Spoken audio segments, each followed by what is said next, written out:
نبی مکرم صلی اللہ تعالی علیہ وسلم سفر کی 28 تاریخ کو نبی علیہ الصلوۃ والسلام جنت البقیع میں گئے. شہدائے احد کے لیے نبی علیہ السلام نے دعا فرمائی اور پھر جنت البقیع میں جتنے بھی مدفون تھے سب کے لیے نبی علیہ السلام نے دعا فرمائی. جب آپ واپس گھر تشریف لائے تو آپ کی طبیعت شدید قسم کی خراب ہو گئی. آپ حضرت میمونہ رضی اللہ تعالی عنہا کے تشریف لائے, ان کے گھر آئے.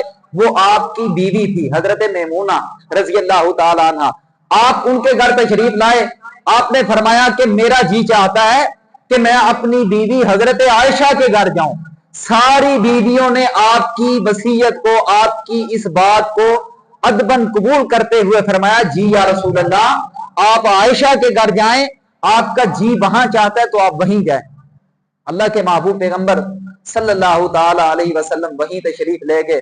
لیٹے ہوئے ہیں, آپ کے سر کے اندر سخت قسم کا درد شروع ہوا. آپ نے فرمایا عائشہ میرے سر کے اندر درد ہے بہت سخت قسم کا.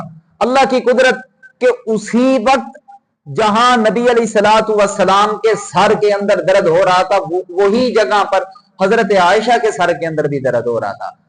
آپ نے فرمایا عائشہ مجھے یوں محسوس ہوتا ہے جو خیبر کے اندر مجھے زہر دیا گیا تھا اس کی وجہ سے میرے اندر سے رگیں کٹ رہی ہیں. یہ اس زہر کا اثر ہے جو مجھ پر آج اثر ہو رہا ہے.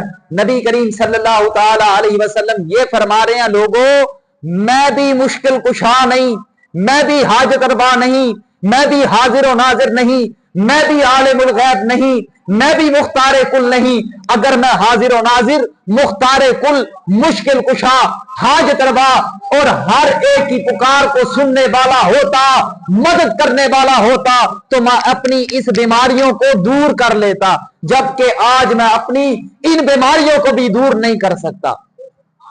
جب بیماریوں کو دور نہیں کر سکتا تو پھر سمجھ لو لوگوں الہ ایک ہے, خالق ایک ہے, مالک ایک ہے, رازق ایک ہے, معبود ایک ہے, سننے والا ایک ہے, مشکلوں کو حل کرنے والا ایک ہے.